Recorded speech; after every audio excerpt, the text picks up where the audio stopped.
Boa noite. Vamos orar. Pai, muito obrigado por esse tempo de louvor, por esse tempo de palavra sobre missões, por esse tempo, Senhor, de estarmos aqui em comunhão, presencialmente, pela Tua graça e misericórdia, nós te louvamos por isso. E muito obrigada principalmente por Tua presença aqui, Senhor. Teu Espírito, que o Teu Espírito que está aqui, Senhor, possa abrir as nossas mentes, os nossos ouvidos espirituais, nosso coração possa estar aberto para receber a Tua palavra e para principalmente colocá-la em prática, para a honra e para a glória de Jesus. Amém. Antes de começarmos, eu só vou dar para vocês abrirem, quem tiver com Bíblia aí, da forma que quiser.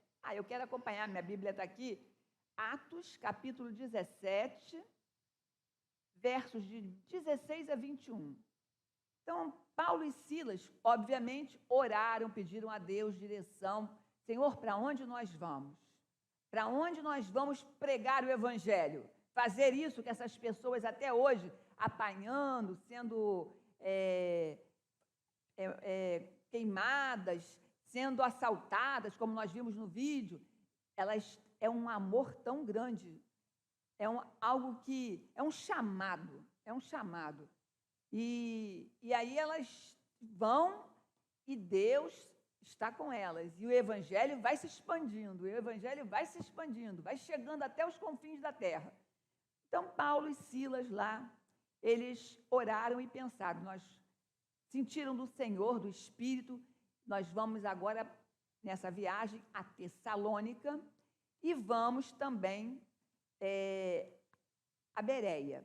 A princípio seriam essas, mas Deus muda os planos. Então, olha o que acontece.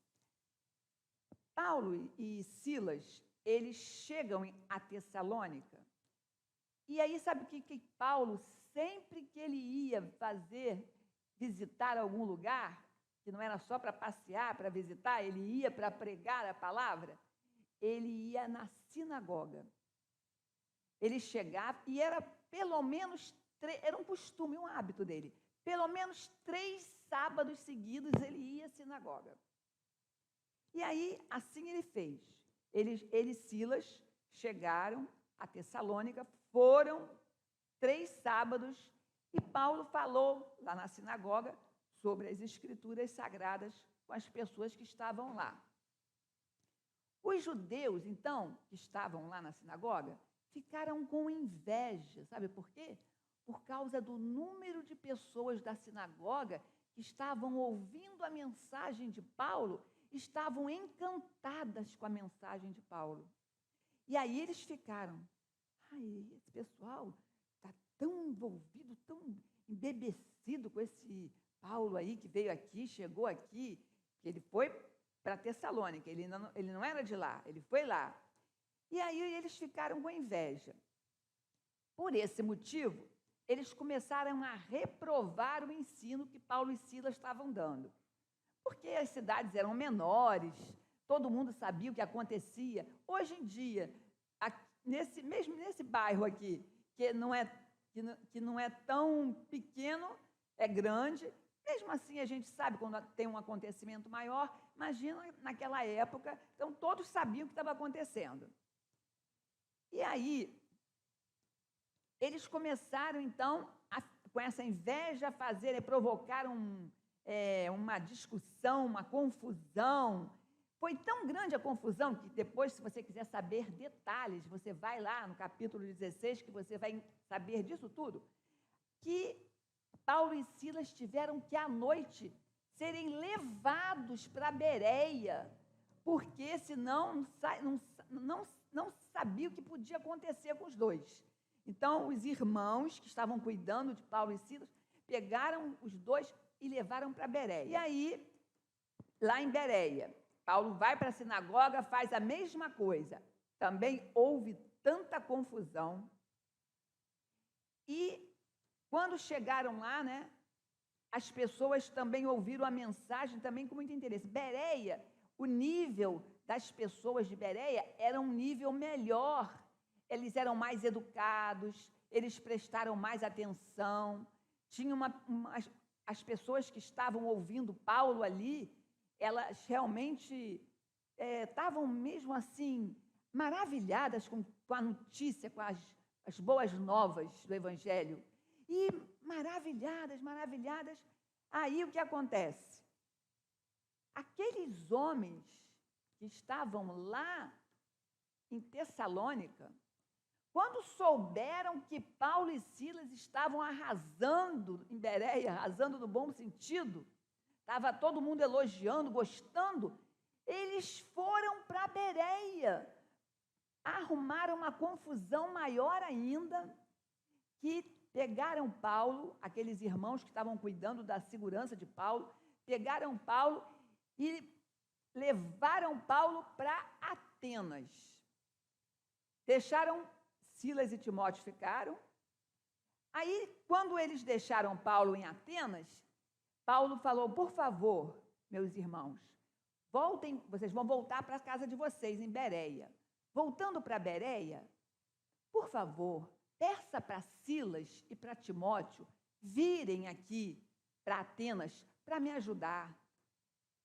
Aí depois vocês vão saber por que tanta necessidade dessa ajuda. Os irmãos, então, eles falaram, e depois esses irmãos voltam para Bereia, falam isso para Silas e Timóteo, e eles vão se encontrar com Paulo em Atenas. Agora, no capítulo 17, que é o que nós vamos ver hoje, o versículo começa pelo 16. Antes de começarmos a ler, eu vou mostrar aqui. Olha lá, Bereia. Primeiro eles estavam em Tessalônica, tiveram que sair correndo para Bereia, e olha, descendo para Atenas. Aí, para Atenas, primeiro Paulo desce sozinho. Paulo chega a Atenas no capítulo 17, e aí a gente vai ler por parte o tema antes. Atenas, uma fábrica de ídolos. E aí, o verso 16, que é antes de tudo. Vamos ler? Enquanto estava esperando Silas e Timóteo em Atenas, Paulo ficou revoltado ao ver a cidade tão cheia de ídolos. Sabe o que eu gostaria? Que nós imaginássemos essa cena. Paulo, talvez alguns dias, sozinho, lá em Atenas, esperando os amigos e visitando Atenas, andando por Atenas. Um ídolo aqui, outro ali, outro lá, outro lá, outro lá. Era ídolo para todo lado. E Paulo, revoltado. Essa revolta não é uma revolta como aqueles que estavam perseguindo ele, não. Revoltado, pensando talvez, por que essas pessoas estão com tantos ídolos? Por que elas não adoram ao Deus verdadeiro? Por que elas não adoram a Jesus? Por que ficam adorando a esses ídolos? O ídolo é feito de quê? De barro, de pedra. Esse ídolo não fala, esse ídolo não pode fazer nada, esse ídolo se quebra, esse ídolo não é só um objeto. E o pior, que a cidade, Atenas, ela era uma cidade culturalmente importante, intelectualmente importante. Vários filósofos que vocês conhecem, eles passaram por Atenas. Atenas era tipo uma cidade glamurosa. Todo mundo que queria curtir, tirar uma onda, olha, eu vou passar esse fim de semana em Atenas. Não, fim de semana não dava, né? Eu vou passar esse mês de férias em Atenas. Era mais ou menos isso. Ih, vai para Atenas. Era assim, mais ou menos, eu imagino.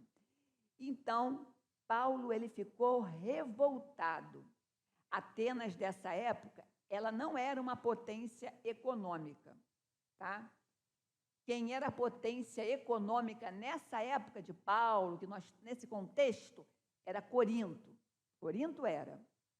Mas Atenas, como eu já falei, ela era importante na filosofia, na cultura, nas artes. Atenas também não estava no plano missionário de Paulo, mas estava no plano de Deus. Paulo não escreveu, eu vou passar por Atenas, ou não planejou, mas Deus decidiu que Paulo teria que passar por Atenas. Eu acho que era a cidade que ele mais precisava passar, porque tanta idolatria, né? E aí eu tenho uma pergunta só para vocês pensarem. E nós? Como nos sentimos quando vemos o Deus verdadeiro sendo trocado por falsos deuses hoje em dia? Agora, o segundo ponto é que Paulo, ele prega com coragem. E aí, é o verso 17. Ele ia para, de novo, olha, sinagoga, e ali falava com os judeus e com os não-judeus convertidos ao judaísmo. Não é convertido ao evangelho, convertido ao judaísmo. E todos os dias, na praça pública, ele falava com as pessoas que se encontravam ali. Gente, não era um mês, não. Ele ficava um tempo e todos os dias ele ia pregar o evangelho. Todos os dias ele ia falar do amor de Deus. Todos os dias ele ia apresentar as boas novas do evangelho para as pessoas. Todos os dias. E o que acontece? Que era com coragem, muita coragem. Paulo, ele viu que a idolatria espalhada por toda a cidade colocava em xeque a sabedoria dos atenienses. Que sabedoria é essa? Que tem que ter ídolo para tudo que é lado? Como era possível uma cidade, sendo um grande centro cultural e intelectual, ter tantos ídolos? Os atenienses, eles eram religiosos, sim, porque adorar qualquer coisa pode ser uma religião. É uma religião. Não é o cristianismo. Ele adorava alguma coisa, eles tinham uma religião, sim. Mas com a quantidade de ídolos que tinham, eles revelavam a sua ignorância por não conhecerem o Deus Criador do universo. Paulo não ficou indiferente à idolatria daquela cidade. O primeiro lugar que ele vai falar do evangelho é na sinagoga. Olha ali no 17, de novo, ele ia para a sinagoga e ali falava. Hoje, quem primeiro precisa ouvir do evangelho é a igreja. É o evangelho que nos permite ver aquilo que já não conseguimos mais enxergar. A idolatria de algumas coisas para a gente nós estamos tão acostumados que a gente nem consegue, nem enxerga mais, nem se imagina mais que está fazendo aquilo automaticamente, está idolatrando várias coisas. E, infelizmente, nós precisamos parar. Hoje, é aqui na igreja, bem, voltando lá, nessa igreja só não, nas igrejas, né? Paulo, ele vai ensinar a palavra na praça. Eu não achei bem essa imagem para colocar, mas era assim, na cidade de Atenas, tinha aquela praça e uma parte chamava Ágora. Ali, as pessoas, por exemplo, um filósofo queria falar da filosofia dele. Aí ele chegava ali na Ágora e falava. Então, defendia a tese dele. Perguntar, e nós como cristãos? Como ficamos com a idolatria dos nossos dias? Será que já estamos tão acostumados que nem nos incomodamos com isso? Onde você precisa pregar a palavra? Na sua casa? na sua vizinhança, na sua faculdade, na sua escola, no seu trabalho. E, às vezes, você não precisa de um ágora para ficar lá gritando no seu trabalho, não precisa fazer isso, não. Às vezes, sem palavra. A conduta, o seu estilo de vida cristã, a sua postura, a sua boca, porque a boca fala daquilo que o coração está cheio. Uma pessoa que tem a mente cheia de besteira, que só fica na internet vendo besteira, coisas que não tem nada a ver, da boca só vai sair isso, não tem como. Ela pode filtrar uma hora ou outra, mas agora quem enche a mente da palavra, do espírito, da boca, vai sair coisas assim. Vai sair algo que é bom, algo que faz bem para o outro, algo que edifica. E, principalmente, vai ser edificado. Onde você precisa pregar, eu gostaria só que vocês pensassem. O terceiro ponto, eu achei isso aqui. A comunidade intelectual de Atenas estava agitada. Isso falando de Paulo lá. Novas ideias estavam sempre sendo divulgadas na ágora, ou mercado daquela cidade grega. Mas, nesta ocasião, que a gente está lendo, capítulo 17, a situação era diferente. Certo homem judeu, que havia pouco chegado à cidade, parecia ser publicador de deidades estrangeiras. Paulo ia falar de Jesus e eles consideravam deidades estrangeiras. Ele fazia declarações notáveis aos que por acaso estivessem ali. O que é que este paroleiro quer contar? Perguntaram os orgulhosos epicureus. E os estoicos sisudos. Acontece que a ágora ateniense era aquele lugar para debates francos sobre praticamente qualquer assunto debaixo do sol, mas introduzir deuses estranhos, isso era demais. Não mudou muito desde a época de Paulo. Pode-se falar disso, de você quer ser isso, quer ser aquilo, você é o que você pensa, você está no corpo de não sei o quê, seu corpo, se você pensa que você é isso, tudo tudo pode ser falado. Porém, é demais falar de Jesus. Isso é demais. Isso é demais. Aí, o que é isso, Tânia? Epicureus e estoicos. Gente, se vocês em casa quiserem pesquisar muito, vocês vão entender melhor. Eu fiz um resuminho, só pequeno mesmo.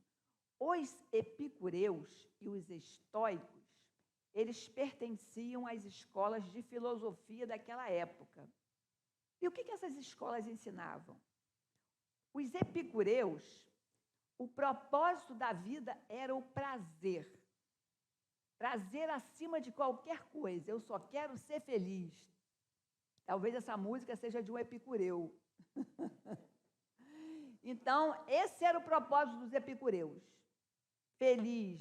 Só quer ser feliz. Não quer nem saber, porque eles não acreditavam que havia vida depois da morte. Eles pensavam que morreu, acabou tudo. Acabou. Então, por isso. Os estoicos, eles pensavam assim, as emoções destrutivas resultavam de erros de julgamento. Uma pessoa sábia ou uma pessoa com perfeição moral e intelectual não sofreria dessas emoções. Ambos achavam Paulo um ignorante e que o que Paulo estava falando era de deuses estrangeiros. Aí, que é o terceiro ponto, né? A reação à pregação de Paulo, já comecei a mostrar qual foi a reação. O verso 18 vai dizer, alguns professores epicureus e alguns estoicos discutiam com ele e perguntavam, o que é que esse ignorante está querendo dizer? Outros comentavam, parece que ele está falando de deuses estrangeiros. Diziam isso porque Paulo estava anunciando Jesus e a ressurreição. Então, eles o levaram a uma reunião da Câmara Municipal e disseram: gostaríamos de saber que novo ensinamento é esse que você está trazendo para nós? Pois você diz algumas coisas que nos parecem esquisitas e nós gostaríamos de saber o que elas querem dizer.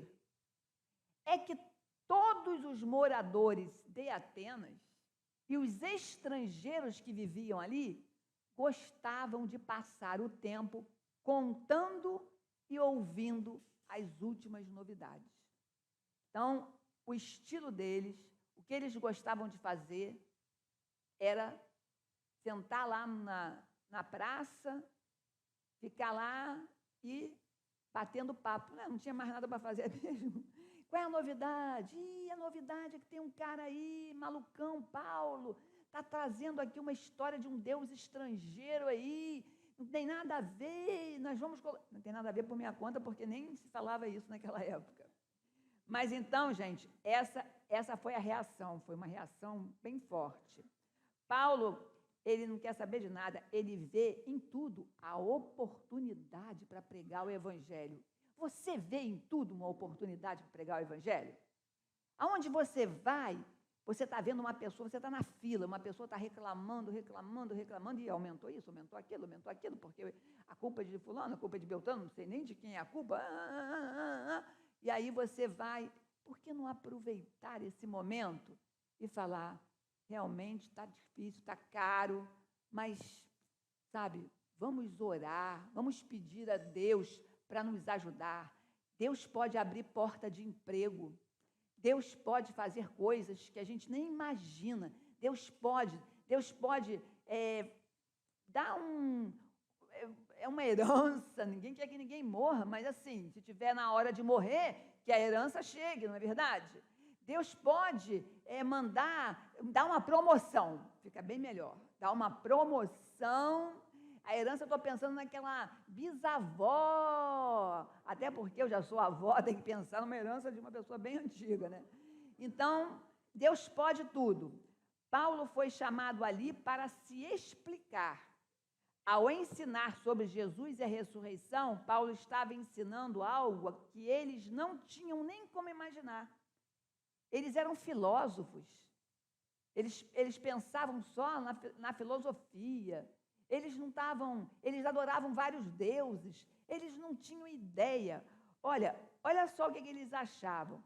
Nenhuma dessas autoridades acreditavam que era possível a ressurreição do corpo, pois todos eles entendiam que quando morremos, tudo acaba. Morreu, acabou. Será que ainda existe alguém que pensa que quando morre tudo acaba? Eu sinto não. Eu quero informar que nesse manual do fabricante diz assim: se aqui na Terra, que é o único lugar que nós temos oportunidade, só tem uma vida, é verdade, só tem uma vida. Por isso nós devemos vivê-la da melhor forma possível, enquanto dá para viver. Todos os dias ser grato a Deus por mais um dia de vida e experimentar, viver diferente, olhar com outros olhos. Eu posso olhar justamente o que não está bom e posso olhar uma grande parte que está boa, depende dos meus olhos, então, e dos nossos olhos. E é verdade, só que nesse tempo aqui também só tem vida nessa Terra, em outro planeta não tem. Todo mundo fica pensando, vai chegar aí, chegou um marciano não sei aonde. Não tem marciano, só tem humanos. E o humano só tem chance de escolher se ele vai para o céu ou para o inferno enquanto ele está aqui, na Terra, vivo. E não paga para ir para o céu e nem paga para ir para o inferno, é grátis. Para o inferno é fácil. Nem quero falar disso, mas eu quero falar como é que vai para o céu. Eu já sei, nunca é demais ouvir. Se você confessar que Jesus... Primeiro, se você confessar os seus pecados, se arrepende, me arrependo dos meus pecados. confesso a Deus, creio que Jesus é Filho de Deus e confesso. E falo, Senhor, Tu és o único, Tu és o meu Senhor. Eu sou o Teu servo, Tua serva. Eu Te pertenço, porque o Senhor me comprou naquela cruz com Teu sangue. Senhor que não merecia passar por aquilo de forma nenhuma, porque o Senhor nunca pecou, mas pagou esse preço por mim, pecadora. E ainda quando eu nem sequer te conhecia, o Senhor morreu por mim, morreu por todos, morreu por toda a humanidade, mas cabe a cada humano, cada ser humano, escolher, eu quero ir para o céu, eu quero ter Jesus, ser de Jesus, é aqui, a escolha é aqui na terra. Porque se você ou se alguém, você que já escolheu, glória a Deus, mas se alguém que você conhece e ama muito, não tiver escolhido aqui em vida, e todo mundo sabe mais do que nunca que se morre rapidinho, não só com Covid, mas atravessou a rua, pode morrer. Levou um tombo, bateu com a cabeça, pode morrer. E outras 1000 coisas que não interessam. Mas se você não confessar Jesus com vida, até o seu último suspiro, a pessoa que não fizer isso e morrer, ela vai para o inferno. E quem quiser saber como é o inferno, porque sabe o que o povo fala? Gente, não existe inferno, não. O inferno é aqui mesmo, aqui se faz, aqui se paga. Isso é outra coisa. Toda atitude tem consequência. Se eu faço uma coisa, eu tenho consequência por aquilo que eu fiz, eu vou pagar as consequências, ou a consequência daquilo que eu fiz, eu e todo mundo. Mas é muito pior do que tudo que a gente possa imaginar. E hoje não é dia de falar de inferno, é dia de falar de céu. E em contrapartida, ou melhor do que tudo, o céu é tudo. É tudo, é maravilhoso. E viver no céu eternamente não é ficar numa nuvem, andando, pulo para outra, nada disso. É andar em ruas de ouro, é ter a presença o tempo todo. A gente não vai eternamente viver sem doença, sem Covid, sem problemas, sem crise, sem depressão, sem ansiedade, sem angústia, só em paz. Só em paz. A paz de Cristo, que excede a todo entendimento, que a gente já pode experimentar um pouco aqui nessa terra, que dirá no céu. Então, Paulo, voltando para concluir, quando ele foi convocado, o nome do lugar que ele foi convocado para falar, aquela Câmara Municipal, chamava-se Areópago. Paulo tem a oportunidade de anunciar o Evangelho para as pessoas importantes da cidade. Ele não teria, se ele não fosse mandar, vem cá, Paulo, ele não foi convocado, vai lá no Areópago, vai lá, porque vai ter que se explicar, porque você está falando desse Deus estrangeiro aí. Que bom para Paulo, ele não ficou triste não, ele ficou feliz, ele orou, obrigada Senhor, com certeza. Lá tem muitas pessoas importantes que eu jamais teria chance de falar.